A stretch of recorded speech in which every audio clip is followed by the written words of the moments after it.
BA part second की आज की क्लास में सभी विद्यार्थियों का स्वागत है।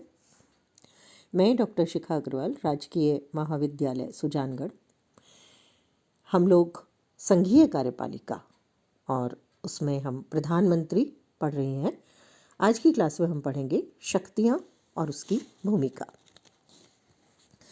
पिछली क्लास में हम लोगों ने पढ़ा था कि प्रधानमंत्री का चयन और नियुक्ति कैसे होती है। इसमें हमने देखा था कि बहुमत प्राप्त जो दल का नेता है संसद में, और विशेष तौर पर जिसको हम कहें कि लोकसभा में, उसको प्रधानमंत्री बनाते हैं राष्ट्रपति।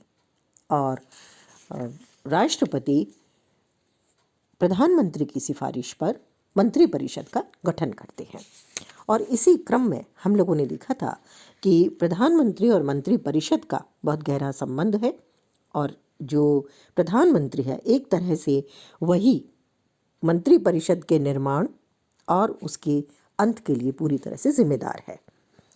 और इस स्थिति में प्रधानमंत्री बहुत महत्वपूर्ण हो जाता है, और उसके बारे में हमने बहुत सारे कथन देखे थे जो सामान्य तौर पर कहे जाते हैं।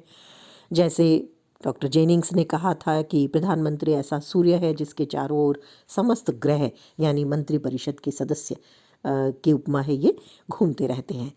प्रधानमंत्री मुख्य रूप से मंत्रिपरिषद जो उसका अपना एक कार्यकारी संगठन है, उसकी नियुक्ति भी करता है, उसको हटाने का कार्य भी करता है, और उसी के माध्यम से देश की संपूर्ण नीतियां बनाई जाती हैं। आज देखेंगे हम प्रधानमंत्री और संसद के बारे में, यानी इन दोनों के बीच क्या संबंध है। ये बहुत महत्वपूर्ण है जानना, जैसा कि हम बार बार बात कर रहे हैं कि संसदीय व्यवस्था में प्रधानमंत्री संसद से आता है, लोकसभा का नेता होता है, मंत्रिपरिषद का प्रधान होता है, और मंत्रिपरिषद का कोई अन्य सदस्य प्रधानमंत्री की तरह संसद में पूरे मंत्रिमंडल का प्रतिनिधित्व नहीं कर सकता। शासन की नीति के संबंध में अंतिम और अधिकृत भाषण प्रधानमंत्री का होता है। संसद में अपने सहयोगियों को यानी अन्य जो मंत्री हैं उनके द्वारा भाषण जब दिया जाता है और उससे अगर कोई गलतफहमी हो जाती है तो उस भाषण में संशोधन करने का कार्य भी प्रधानमंत्री का होता है। व्यवस्थापन की जितनी भी कार्यवाही है उसका संचालन प्रधानमंत्री के नेतृत्व में होता है। वार्षिक बजट सहित जितने भी सरकारी विधेयक हैं वो प्रधानमंत्री के निर्देशानुसार तैयार किए जाते हैं। शासन की नीति कार्य रूप में परिणित करने के लिए किस कानून का निर्माण किया जाना है, ये निर्णय भी काफ़ी हद तक प्रधानमंत्री के द्वारा किया जाता है। दलीय सचेतक द्वारा वो अपने दल के सदस्यों को आवश्यक आदेश देते हैं। इस बारे में कौल और शक्धर ने कहा, सभी विधेयकों के भाग्य का निर्णय प्रधानमंत्री की इच्छानुसार होता है। और खास करके अगर प्रधानमंत्री का व्यक्तित्व करिश्माई हो, लोकसभा में बहुत स्पष्ट बहुमत प्राप्त हो और व्यक्तित्व बहुत सशक्त हो, तो उस स्थिति में प्रधानमंत्री सभी विधेयकों का निश्चित रूप से भाग्य निर्माण करते हैं। संसद का अधिवेशन बुलाने और स्थगित करने का कार्य राष्ट्रपति का है, लेकिन प्रधानमंत्री के परामर्श से ही राष्ट्रपति ये काम करते हैं। और एक बहुत महत्वपूर्ण शक्ति है प्रधानमंत्री की, और वो है लोकसभा को विघटित करने की शक्ति, यानी लोकसभा को विघटित करने की सलाह वो राष्ट्रपति को दे सकते हैं। हालांकि राष्ट्रपति का कार्य है, लेकिन इच्छानुसार प्रधानमंत्री के ये कार्य होता है। प्रधानमंत्री अपनी इस शक्ति के आधार पर लोकसभा को अपनी इच्छानुसार कार्य करने को बाध्य भी कर सकता है। इस तरह से बहुत महत्वपूर्ण संबंध है प्रधानमंत्री और संसद का, और हम देख रहे हैं कि प्रधानमंत्री की स्थिति बहुत मजबूत है, क्योंकि वो संसद में लोकसभा जो लोकप्रिय सदन है उसका नेता है, और इसलिए सामान्य तौर पर बहुमत प्राप्त दल का नेता होने के कारण उसके द्वारा प्रस्तुत विधेयक भी आसानी से पारित हो जाते हैं।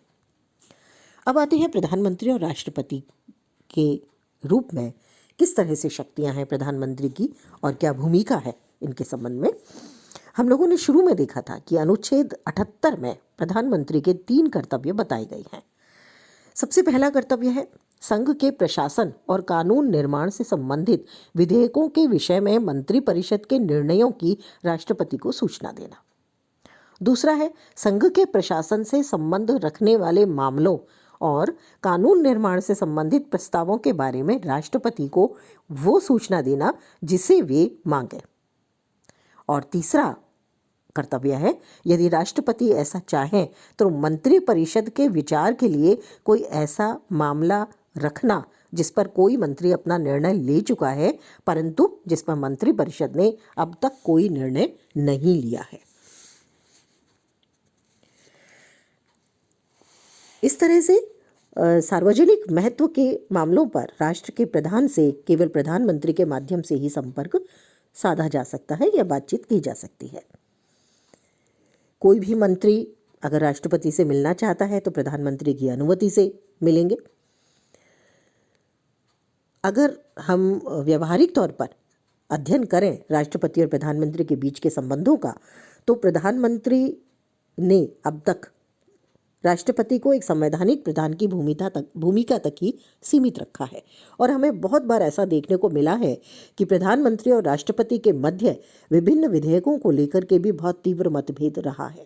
जैसे एक उदाहरण लेते हैं, डॉक्टर राजेंद्र प्रसाद जो हमारे पहले राष्ट्रपति थे और पहले प्रधानमंत्री पंडित नेहरू के बीच हिंदू कोड बिल, नियोजन, निजी संपत्ति का सीमाकरण, सरकारी कृषि जैसे जो विषय थे उन पर बहुत ज़्यादा मतभेद था और राष्ट्रपति ने अपने विचार भी इन पर अभिव्यक्त किए, लेकिन अंत में लगभग सभी बातों पर प्रधानमंत्री की इच्छा अनुसार उन्हें झुकना पड़ा।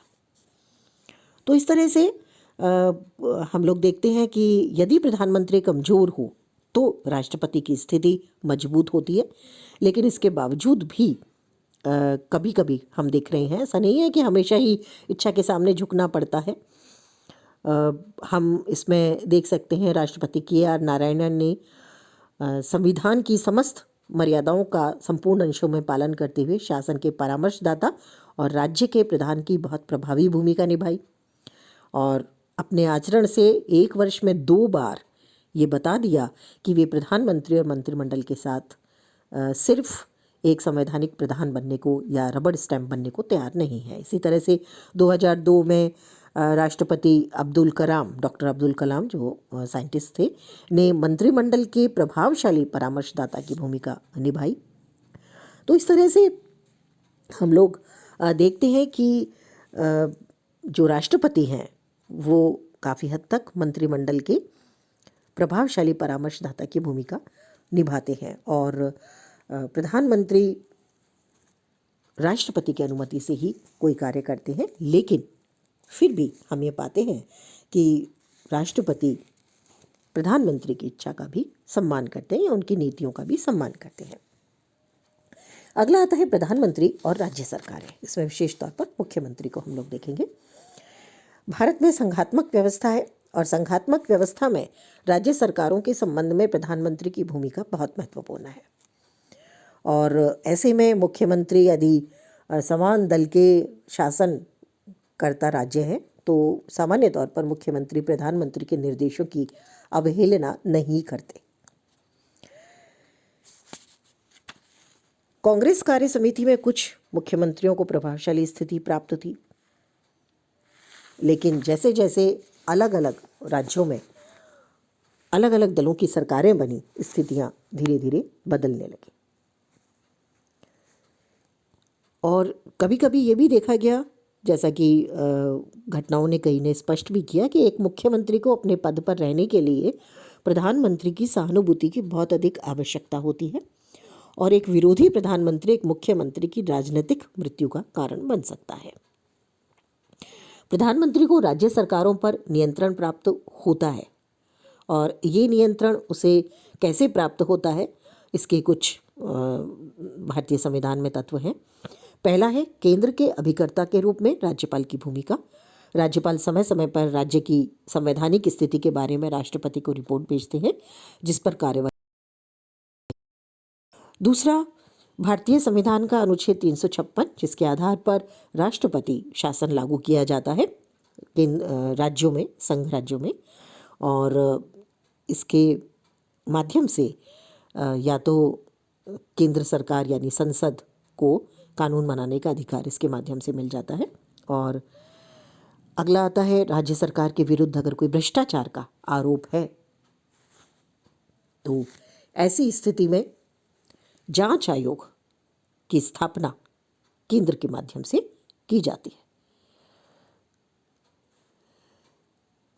और अगली बात आती है जो बहुत महत्वपूर्ण है कि संघीय व्यवस्था भारत में है, जैसा हम बार बार बात कर रहे हैं, तो ऐसे में राज्य सरकार केंद्र पर वित्तीय रूप से बहुत ज़्यादा निर्भर है। तो ये चीज़ राज्य सरकारों के बारे में बहुत महत्वपूर्ण है और प्रधानमंत्री की भूमिका उसमें बहुत महत्वपूर्ण है। अब आते हैं विदेश संबंधों का संचालन। अंतर्राष्ट्रीय क्षेत्र में भारतीय प्रधानमंत्री का स्थान बहुत महत्वपूर्ण है। विदेश विभाग प्रधानमंत्री के हाथ में नहीं है, लेकिन विदेश नीति का निर्धारण प्रधानमंत्री के द्वारा होता है और वो जो कहते हैं वो अंतिम और अधिकृत माना जाता है। भारतीय विदेश नीति की में जब भारत स्वतंत्र हुआ तो उसके बाद में हमारे पहले प्रधानमंत्री जवाहरलाल नेहरू ने पंचशील के सिद्धांत का निर्धारण किया और उसके बाद में भी हम देखते हैं कि लगभग सभी प्रधानमंत्री विदेश संबंधों के संचालन में बहुत महत्वपूर्ण भूमिका निभाते हैं। चाहे वो ताशकंद समझौता था, चाहे 1971 का बांग्लादेश का मुक्ति युद्ध था, चाहे 98 का परमाणु परीक्षण था, या 1999 में लाहौर की ऐतिहासिक बस यात्रा थी। तो इन सभी वैदेशिक संबंधों में और वर्तमान में भी हम देख रहे हैं कि जो विदेश संबंध है उनका संचालन प्रधानमंत्री के माध्यम से, उनके विवेक के माध्यम से निर्णय लिया जाता है। अगला आता है प्रधानमंत्री और कृपा की शक्तियाँ।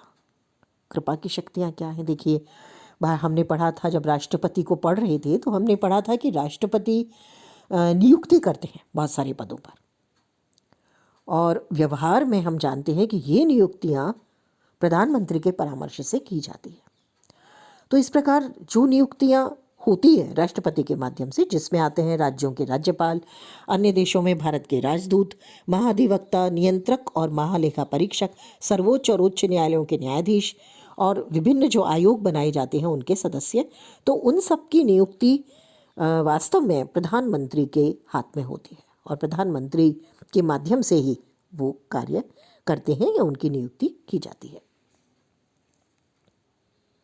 एक तरह से हम देखें तो कुल मिलाकर के प्रधानमंत्री देश का सर्वोच्च नेता और सर्वोच्च शासक होता है।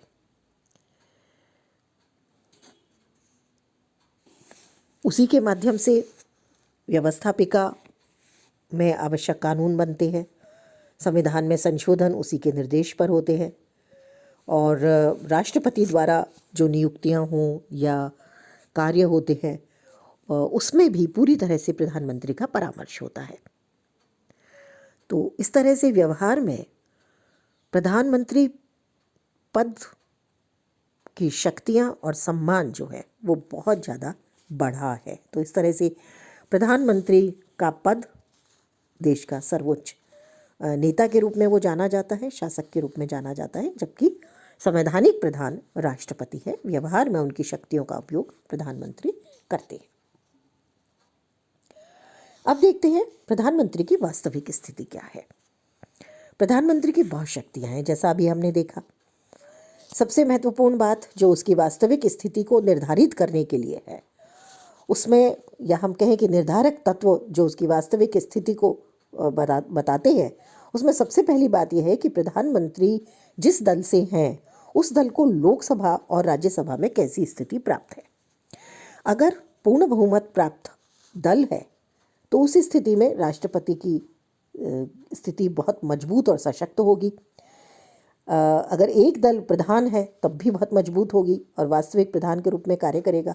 लेकिन अगर मिलीजुली सरकार है और बाहरी समर्थन से या अल्पमत सरकार का नेतृत्व कर रही है तो प्रधानमंत्री की स्थिति बहुत कमजोर हो जाएगी। दूसरा है प्रधानमंत्री का स्वयं का व्यक्तित्व। जैसा कि ब्रिटिश प्रधानमंत्री के बारे में लॉर्ड ऑक्सफोर्ड और स्क्विथ ने कहा, प्रधानमंत्री का पद वैसा ही बन जाता है जैसा कि उसका अधिकारी उसको बनाना चाहता है। तो अगर प्रधानमंत्री का व्यक्तित्व प्रभावशाली है तो निश्चित रूप से ये पद बहुत प्रभावशाली रूप से काम करता है। तीसरा आता है कि जिस दल के नेता हैं प्रधानमंत्री, वो दल कैसा है, पूर्ण बहुमत प्राप्त है, राजनीतिक गठबंधन में उसकी स्थिति क्या है, निर्विवाद नेता है जिसको पर्याप्त शक्ति प्राप्त है, या दलों में भी विवाद के बाद में नेता के रूप में उभरे हैं और प्रधानमंत्री बनते समय भी कुछ लोगों में से चयन किया गया है। तो इन स्थितियों में प्रधानमंत्री की जो शक्ति है या वास्तविक स्थिति है वो निर्भर करती है। ऐसे में अगर राजनीतिक नेतृत्व उसका निर्विवाद है तो प्रधानमंत्री के तौर पर भी उसकी शक्तियाँ बहुत ज़्यादा होंगी।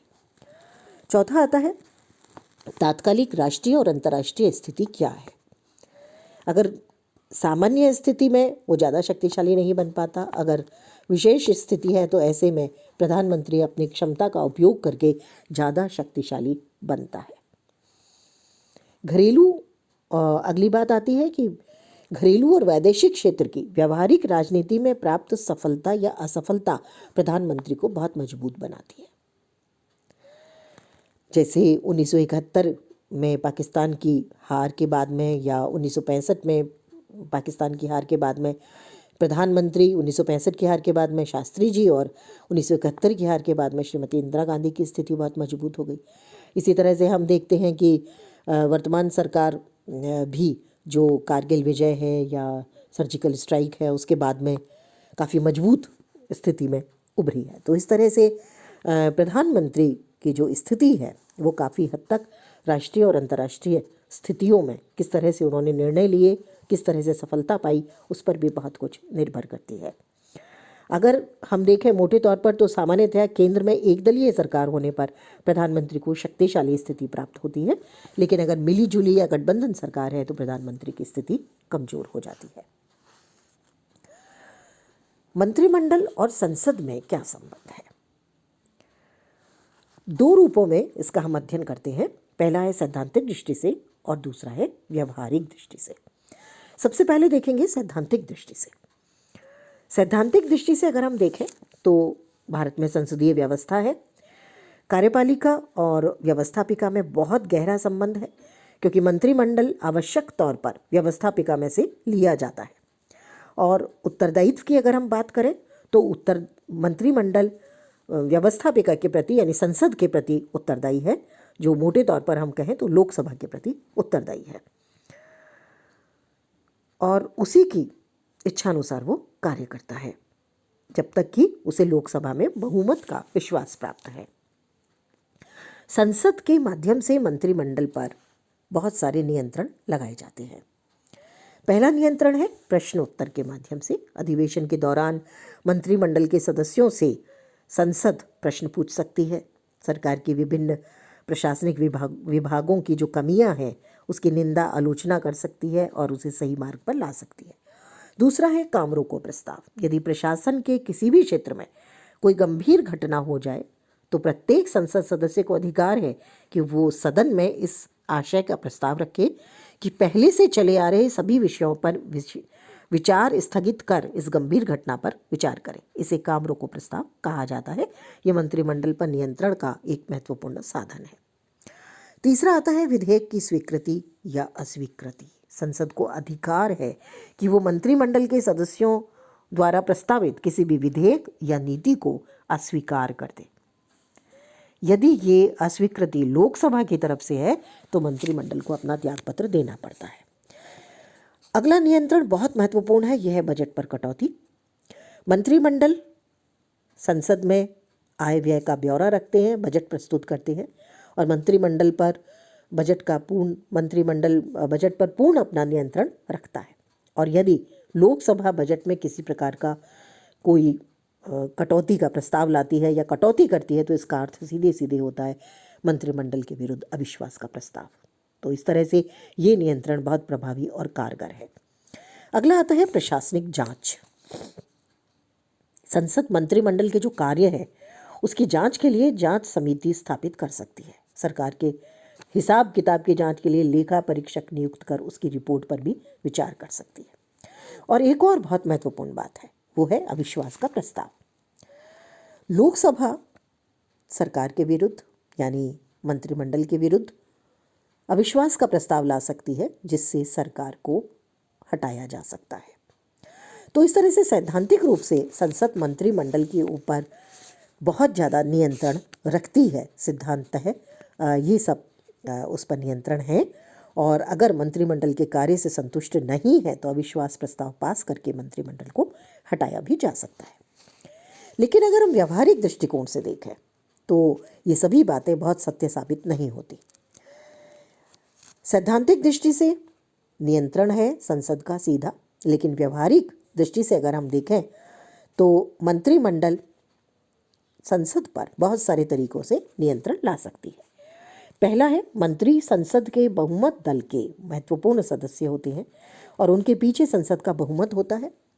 जो प्रधानमंत्री है वो लोकसभा यानी संसद के बहुमत दल का नेता होता है, इसलिए प्रधानमंत्री की नीतियों का समर्थन हमेशा संसद में मौजूद उस दल के सदस्य करते हैं। दूसरी बात आती है, संसद पर मंत्रिमंडल के नियंत्रण का एक बहुत महत्वपूर्ण साधन है दलीय अनुशासन, क्योंकि प्रधानमंत्री मंत्रिमंडल का प्रधान है और लोकसभा में बहुमत दल का नेता है, इसलिए जितने भी सदस्य हैं उस दल के उस नीति का समर्थन करने के लिए सामान्य तौर पर बाध्य हैं।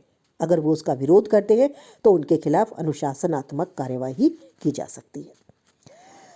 अगली बात आती है, व्यवहारिक दृष्टिकोण से देखें तो कानून निर्माण के क्षेत्र में विधेयक तैयार करने, प्रस्तावित करने और पारित कराने का कार्य मंत्रिमंडल के द्वारा किया जाता है। और इससे भी महत्वपूर्ण बात यह है कि अधिक महत्वपूर्ण विधेयक अनिवार्य रूप से मंत्रिमंडल के सदस्य प्रस्तावित करते हैं और ऐसे में संसद की सहमति निश्चित रूप से मिल जाती है। वित्तीय क्षेत्र में वित्त मंत्री जिस बजट को जिस रूप में प्रस्तुत करता है संसद उसे स्वीकार कर लेती है। संसद खर्च में न तो वृद्धि कर सकती है न बजट में कटौती सामान्य तौर पर करती है, क्योंकि बजट में कटौती का अर्थ है सरकार का गिरना, जो संसद स्वयं भी नहीं चाहती, क्योंकि ऐसा होने पर संसद के सामने भी संकट उत्पन्न हो जाता है। और अगली बात आती है, संसद पर मंत्रिमंडल के नियंत्रण का अंतिम महत्वपूर्ण जो साधन है वो प्रधानमंत्री के पास है, और वो है लोकसभा को भंग करने की शक्ति। इसीलिए लोकसभा के सदस्य सामान्य तौर पर ऐसा कोई कार्य नहीं करते जिससे मंत्रिमंडल को हटाया जा सके या प्रधानमंत्री पर किसी भी प्रकार की आँच आए, क्योंकि वे स्वयं भी अपना 5 वर्ष का कार्यकाल पूरा करना चाहते हैं और लोकसभा को भंग नहीं करवाना चाहते।